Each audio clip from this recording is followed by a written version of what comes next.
Give yourself that time and space to be creative. Treat it as a non-negotiable. This is a meeting with yourself. This is a business meeting that you have to be at and you have to be present at. It cannot be pushed off for other things. It can't be pushed off for answering emails. It can't be pushed off for other client work. It has to be focused on the creativity in your business.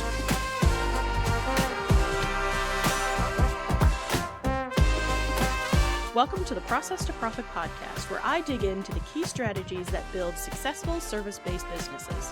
Whether you're just starting out or you're looking to scale, I'll share practical techniques to help you overcome overwhelm, boost your income, and fall in love with your business again. Let's get your business working for you. Hey everyone, welcome to this week's episode. Today we're going to be talking about that age-old question of how do you balance productivity and creativity in your business? How do you get done what you need to get done, but also how do you give yourself space for letting those creative juices flow? We're going to be talking about tools that you can use, ways that you can manage your time, and different things that you can do to give yourself both of those things in balance in your business.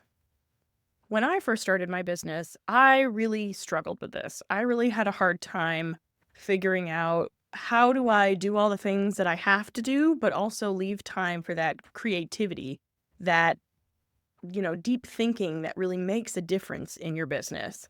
I really thought that I had to do all the admin things. I had to do everything myself. I had to be on every social media platform. I had to be everywhere and email my list a million times a week and do all of the things.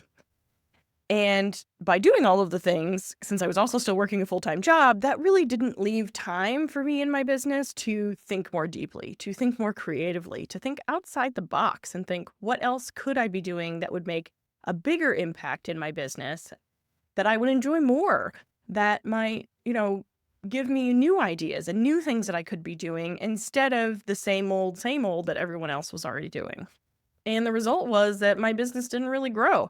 I didn't really get a whole lot of new clients. I didn't really enjoy what I was doing. I didn't feel creatively fulfilled. I just felt like I was doing it because that's what everyone else was doing. And I was doing it because I had to, even though I didn't have to. It's my business. I could have done whatever I wanted, but I felt like I needed to do all of the things.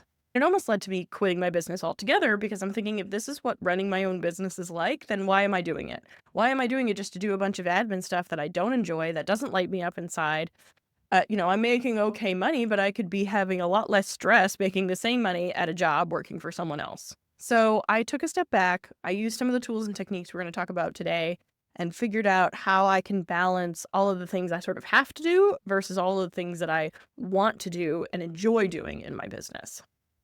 So the first key to overcoming this conundrum is defining what your priorities are in your business. Clarify what you have to get done. What are the absolute must-dos? And this can be really challenging to define because a lot of times we think something is a must-do and it's really not. It's not a must-do. We're just in our head make it a must-do. Things that are must-dos are things like client work, client meetings, things that you have already committed to with your clients. People who are giving you money should probably be the pretty higher priority, right? But things that we think are a priority that probably aren't are things like creating social media, are things like recording this podcast. Those are nice to do because it educates my listeners and it helps people understand what I do and it helps people find me. But it's not really a non-negotiable, honestly, because this isn't how I get all of my clients. This isn't how, I'm bringing in business for my company. This is something that I'm using to educate people, and it's something that I'm using to help find more clients, but it's not the only thing, right? And it's not even the biggest thing. So defining what those things are for you is going to really help you understand where your time has to go as opposed to where it's probably currently going. And when you're thinking about your priorities, you should also be thinking about the creative side, and it doesn't even have to be specific. Just, am I prioritizing time for creativity? Am I prioritizing time for strategy and the big picture thinking? And if the answer is no, then you're probably missing out on some things, but it's normal, so don't panic. And we're going to talk about how you can fix it. One way you can actually approach this is by setting dedicated times or time blocks for specific work. So I have Mondays for admin days. It's things like recording and editing this podcast. It's things like updating automations that I have. It's things like thinking strategically about the bigger part of my business. And for me, that works because I'm not always pleasant on Mondays. I don't always want to talk to other people. And so I don't allow things to be put on my calendar on Mondays. And it gives me that time to sort of ease into the week and ease into my business.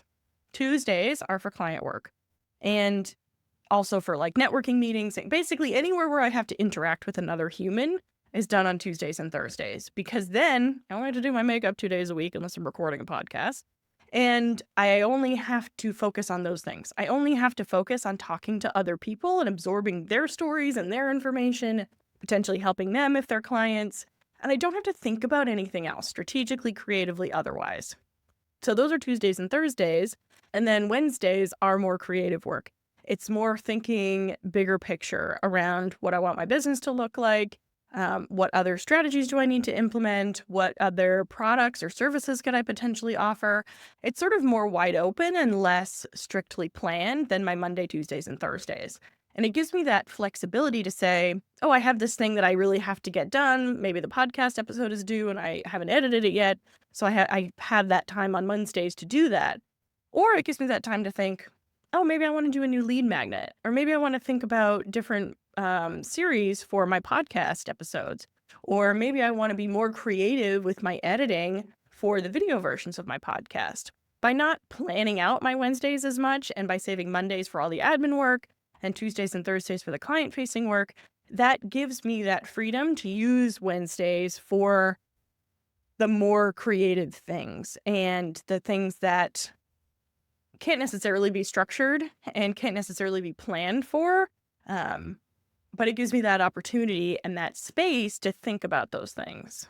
And your schedule might look different, right? If you have a family, if you have a full-time job in addition to your business, you obviously probably can't dedicate a whole day to just being creative, but you should still block out that time, 2 to 3 hours at least, a couple of times a month if you can't do once a week, to make sure that you are making space for those creative blocks. And it's hard because creativity doesn't always work on a schedule, but sometimes we have to work with what we have. So schedule out those 2 to 3 hour blocks if you can, even if it's on like a Saturday or a Sunday, and give yourself that time and space to be creative and treat it as a non-negotiable. This is a meeting with yourself. This is a business meeting that you have to be at and you have to be present at. And it cannot be pushed off for other things. It can't be pushed off for answering emails. It can't be pushed off for other client work. It has to be focused on the creativity in your business, whatever that looks like, right? So if you're running a creative agency of some kind, like if you're a copywriter, or you do illustrations or design or some other kind of artistic pursuit, then this is a good time to kind of let those creative juices flow without the pressure of it having to lead somewhere, without the pressure of it having to be for a specific purpose. And it can be really hard to kind of shut your brain off on that side. It can be really hard to say like, oh, I'm ignoring all these other things in my business right now to be doing this one thing. But the more that you do it, the easier it will get. And the more that you do it, the more that you'll come to appreciate the time you spend on the more admin-y, productivity-y work, because it gives you that space to be able to be creative and have that sort of freedom for those 2 to 3 hours. So again, 2 to 3 hours a week if you can, or at least once or twice a month if every week is impossible, which I totally understand.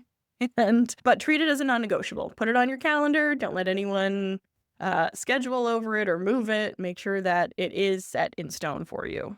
And another way that you can protect this creative time is batching and time boxing your other repetitive tasks, using your time boxing for setting time limits on things like checking email and doing client work and other things that aren't necessarily the creative side, but then also using time boxing, like I said, to add in those 2 to 3 hours into your schedule. And you can also figure out when your energy is generally lower, when you're a little bit less alert, a little bit less creative, and use those time periods during the day to do your admin work. Like, I am not a super morning person. I wake up pretty early, but it takes me a little bit while to get going. And so I like to spend the first part of my morning doing less creative things like answering emails and responding to client requests on Slack and things like planning out my podcast, not necessarily the episode topics, but all the tasks around it. So that frees up my mental energy for my creative time blocks, like on Wednesdays, we talked about, or later in the day, in the afternoons, to be more around the bigger picture or the creative thoughts. Like, what are the podcast topics I want to talk about? What are some other ways that I could potentially help my clients? What are some automations that I could potentially add to my business to make things easier on myself? So those are the sort of creative things that I think about in my creative time. By time boxing the admin work earlier in the day, then that makes it a lot easier to free up that brain space to do the fun stuff to me in the afternoons. You should also be really aware of your physical space. So you don't want to be working in a really cluttered space. You don't want to feel like you're in a big mess. By having a big mess or clutter around you, it kind of almost clutters your brain at the same time.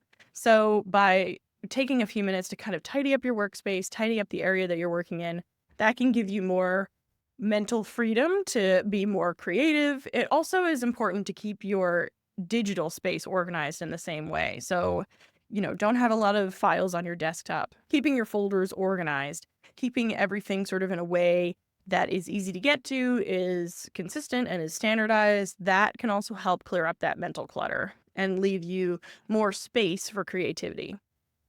You can also create rituals around your creative time if that will help you get more in the mood. You can light a nice candle. You can turn on some specific music. Maybe you like really hype music. I actually like movie soundtracks that don't have words in them because they're usually very energetic, but I can't have words or lyrics when I am focusing on writing things or, brainstorming things. So I like movie soundtracks. Road to Perdition is my favorite movie soundtrack to work to. Also, the Outlander soundtrack, which I know is not a movie, but the Outlander soundtrack is also great for me to work to because I just love Scotland too. So by creating some sort of ritual, you sort of get your mind in the habit of saying, oh, this soundtrack reminds me that we are now in a creative session. I am ready to go. I got those juices flowing. So create some sort of ritual that helps you. Maybe it's journaling, or maybe it's doing a bit of a mindfulness session, whatever helps you get in that headspace. And then finally, make sure that you're eliminating distractions. Put your computer and your phone on Do Not Disturb. You can use specific apps even on your phone. If you don't have an iPhone, there's apps that you can use to do Not Disturb. Close the door if you can. Close any additional tabs on your computer, because if you're like me, you have 1 million tabs open on your computer. So, make the space as clean and clear as you can and try to eliminate those distractions. Try to get someone to watch the kids if you can, or find a time that they're already out of the house. Make it so that there's nothing that can pull you away and pull you out of that creative moment that you're having. And like we talked about earlier, leverage your productivity to give you more time being creative. By implementing automations, by implementing systems and workflows in your business, you're really taking a lot of those tasks off your plate to give you more time and more freedom to be creative. And you can reframe your productivity as the foundation of your creativity. I had one coach I was working with one time tell me, I always like to give myself a reward for getting things done. And usually that reward is a more creative project that isn't necessarily a high priority thing, but it's something I want to do. So I always tell myself, if I get this thing done that I'm maybe dreading doing, then my reward will be to work on this other thing that I'm really excited about that uses more creativity for me. She would use it as a reward for herself. So if that works for you, then that's also a great way to approach using productivity to improve your creativity. And if you're struggling balancing these things, that's exactly what I can help you figure out in my CEO Focus and Flow Power session. We can figure out how to create a schedule for yourself that balances your productivity with your creativity. Because it's really important as business owners that we have the freedom to be creative, that we have the freedom to let our freak flag fly and figure out exactly what it is that we want in our business. And having that time and that space to sit down and do it is really important. So that's exactly what we focus on in the power session. You can go to laurenglenn.com/power to get more information or to book your session now. So to recap, Balancing your productivity and creativity requires having clear priorities around what you want in your business and in your life, using tools effectively, creating those workflows, those automations, and also setting intentional time for both productivity, those admin things that you have to do even if you don't want to do, and creativity, making sure that it is blocked off in your calendar and it is a non-negotiable. If you enjoyed this episode, go ahead and like it, leave a comment, subscribe if you haven't already. Leave a review. I do read every single review. And next week, we're actually talking to my former coach, Haley Rowe, where she's going to be walking through her 4 steps to client attraction. She's actually the one I was talking about doing the creative things as a reward for her productivity things. So next week, we get to talk to her all about that. So to make sure you don't miss that, make sure you are subscribed. And thank you so much for listening or watching, and I will talk to you again soon. Bye.